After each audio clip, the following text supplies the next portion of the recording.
नमस्कार, आपण पाहत आहात प्रहार न्यूज लाईव्ह। सुरुवात करूया महत्त्वाच्या हेडलाईन्स। आम आदमी पार्टीत फूट, पक्षाच्या राज्यसभेतल्या 10 पैकी 7 खासदारांचा भाजपमध्ये प्रवेश।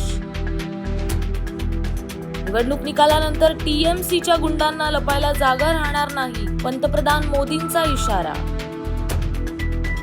ठोस आश्वासन मिळाल्यामुळे राज्य सरकारच्या कर्मचाऱ्यांचा संप मागे, सोमवारपासून कामकाज सुरळीत सुरू होणार।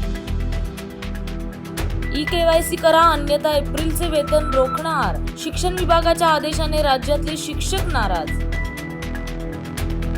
खासदार नारायण राणेंच्या प्रयत्नांना यश, हॉर्मुझमध्ये अडकलेले 11 मराठी तरुण सुखरूप मायदेशी परतले। देशातील बंदर आणि जहाज बांधणी व्यवसायात महाराष्ट्र लवकरच आघाडीवर येणार, मंत्री नितेश राणेंनी दिली माहिती।